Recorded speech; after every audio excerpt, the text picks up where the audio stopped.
Hi, welcome. If it is your first time of stopping by or coming across my YouTube channel, you are highly welcome. I appreciate each and every one of you who always tune back to watch my program. May God Almighty bless you. You are free to leave your comment constructively. Like you know, I present to you information across the globe, especially Nigeria to be precise. And today, I present to you another exciting video which we are going to watch together. Now let's watch this video together, then come to my comment section and tell me what you think about the video. You are free to criticize, but constructively, as we watch the video together. The Igboho has broken record and made name for himself, and I thank our leader Mazi Nnamdi Kanu, who opens the eyes of a lot of Nigerians through the creation of Insecurity network. So the video you are about to watch, all the Yoruba chiefs, kings, important personality, they are solidly behind Sunday Igboho as you watch the video now. The people of the Buratai and Okeogun put pressure on Sunday Igboho, and they know that he's famous. He has security advantage. They have to call him that he should come and assist them. He caught all of us in a way. But notwithstanding, anybody that go against him will be an enemy of Yorubaland, because Yoruba are in pain of the issue of insecurity. Now, if you clamp down on Sunday Igboho, 100 Sunday Igboho will come, because people realize that they have to protect themselves at all means. Any interview Sunday Igboho granted, he hailed the Obas, he hailed everything, because it's so strategical. People may thought he's illiterate, but he has a native intelligence, and is highly intelligent. But in our own history, our Yoruba internal crisis or internal battle is almost be 78. Even the Fulani people that we are saying is just about 25 or 23%. And a few things that he told you about Nigeria at the time. Do you see some of these things coming to pass barely 1 month after the interview we had? Well, I don't want you to tag me as a religious leader.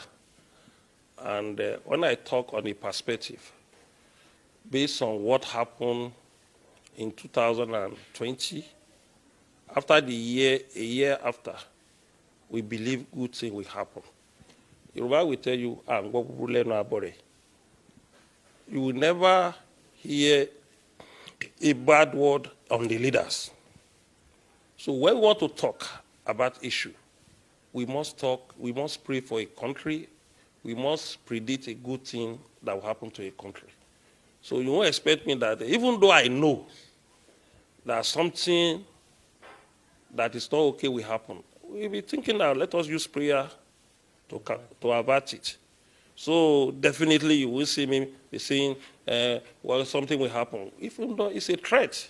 If you say that, you are causing a security threat. Especially you are not a cleric. Yeah. If it's a cleric, it will bounce his chest that this is what God told me. But I'm a freedom fighter. Even though I was being given honorary apostle. So definitely, you don't turn me to somebody who predicts everything. No, I'm not in that level. Well, apart from full-time, I don't want you to tell me that somebody like a cleric that will be predicting. No, it's not my beat, and it's not part of my destiny. So what I'm saying is that as one of the leaders in Nigeria, I must say good thing will happen next year. Absolutely.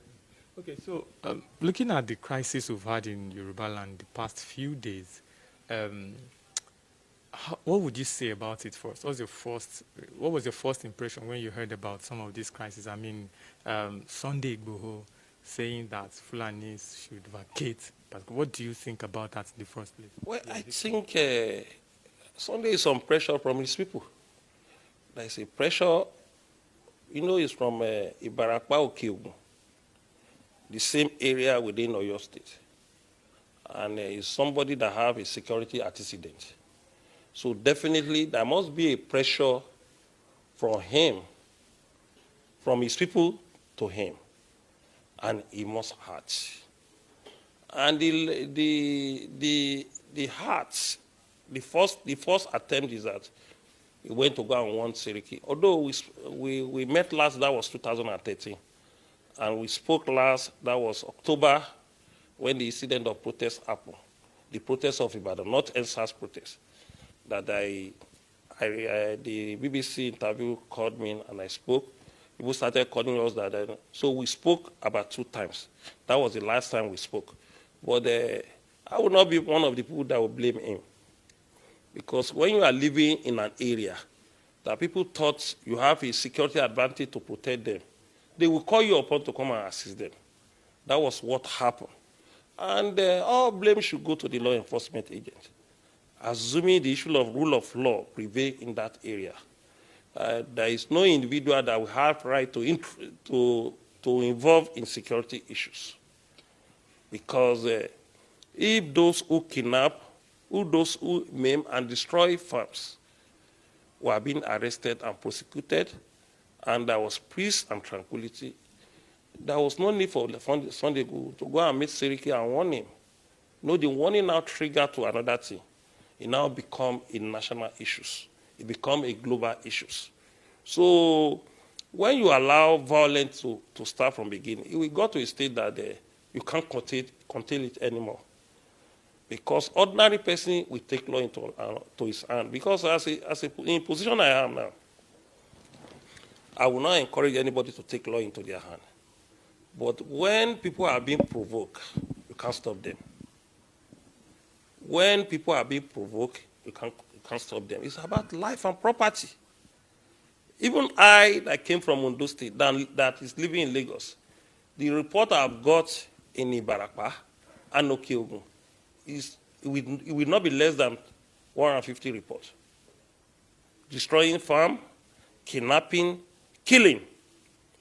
And we go through the situation.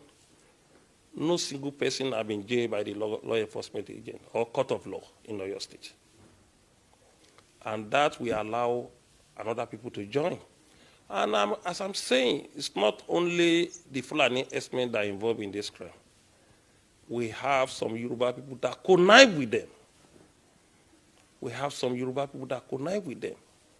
We have got some information that Yoruba people was the one that told them that these people has a lot of money. This is the person that you can kidnap. It was also amount of money.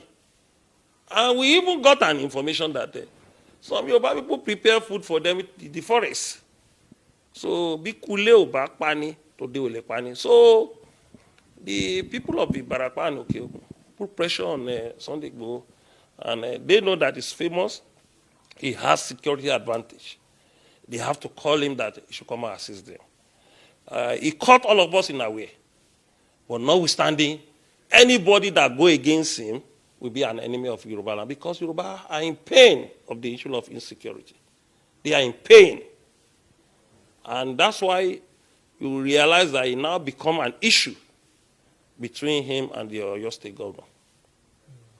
Okay, so if you say anybody who goes against him now is going to be in trouble or something like that, are you supporting the eviction of these people from, or what exactly do you think is the solution to this? Well, my solution is about using Amotekun to sanitize the Yorubaland. I believe Amotekun has been an outfit approved by the law, by the 6 State House of Assembly, and signed to the law by the 6 Southwest governors. So if you want to fight it conventionally, unless if you want to go to the other side, we should use Amotekun to complement the effort of the security agencies.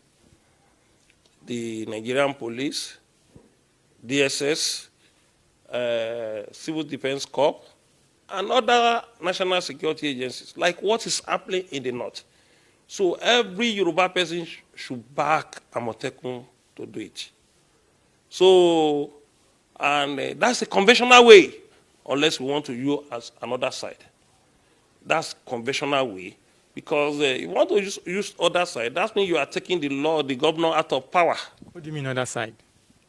I'm saying it. That means you want to take the governor out of power. Because the governor is chief security officer of the state. And they have already agreed to recruit people for security outfits to do their job. So when you say you want to do it for them, it will be a counterproductive. But the governor should do it as early as possible so that it may not lead to another provocation. Because Yoruba is very, very mean to make sure they secure themselves at all means. In the olden days, even in times of many Are and warrior in Yorubaland, we always have many warriors in Yorubaland, not only Are. Even when Are was installed in 1530, we have Ekumeri. The Ekumeri was the 4 cardinal place of Yorubaland, and each Ekun have a very strong warrior under Are. So it's not only Are that will fight the battle of the Yorubaland, but we must be highly coordinated. And Sunday Igboho is coming in his own axis in Okegun Barapa, even in Oyo State. So we have a lot of people like that. Event bring more leaders. Issue bring more leaders. When people want to be liberated, leaders imagine different angles. But you don't use a leader that is coming from another angle to suppress the leader that have been in trenches for more than 28 years. So I salute the courage of Sunday Igboho and his bravery. And definitely, it will be a counterproductive for Are to attack Sunday Igboho. Because I too am in pain of what is happening to my people. What is happening to my people is a challenge to me. So when we have somebody coming out from another angle, it's a support to what I'm having in mind. It's a plus. Now, when all these scenarios have happened, we haven't, from last 2 weeks now, we haven't had one incident of kidnapping. And when the incident happened now, the governor called an emergency meeting in Akure. And the Mayor Allah went to that meeting. And some of the governors did not come. And there was a resolution yesterday that the governor had banned open grazing. So definitely, it now shows that we are becoming in control of our region. Because for the past 3-4 years, we are losing control. The government are losing control. They were helpless. The conventional security organization in Nigeria, which is the police, were helpless. Because when you arrest them, they will just call somebody in the first headquarters. They will give them order back, and they will release them. And it's very difficult for them to even arrest some of them. And we have the Yoruba people living in the north. I have never heard in one time that Yoruba people cause security threat to the northerner in Sokoto, Kano, Katsina. The Yoruba always been a law-abiding citizen. Anywhere they live, they operate on the comforts of the law and tradition and norms of that areas. Even in the Niger Delta, I've traveled to Port Harcourt many times. I've traveled to Bayelsa. I saw how Yoruba comport themselves. Even some few Yoruba people in the East. I've been in Delta, I've been in Edo. They comport with the tradition and the norms of that area. In the north too, I've been in Katsina, I've been in Kano. You will see how Yoruba respect the emir. They will never constitute security threats. So I want our brothers who are Fulanis and the Arewa Consultative Forum to think about this, that have Yoruba constitute threats in the north before? So why do you support your people that constitute threats in our own region? Hi, welcome to my channel. If this is your first time or first day of coming across my YouTube channel or seeing my face, you are highly welcome. Herzlich willkommen zu meinem Kanal. My name is Linda Chukwuezi. It's coming as Miguel. That red button that says subscribe, and you turn on the notification bell so that you'll be able to get information on the. Bis zum nächsten Video und einen schönen Tag. Tschüss. Tschüss. Bis man subscribe to Linda's TV show. What are you waiting for?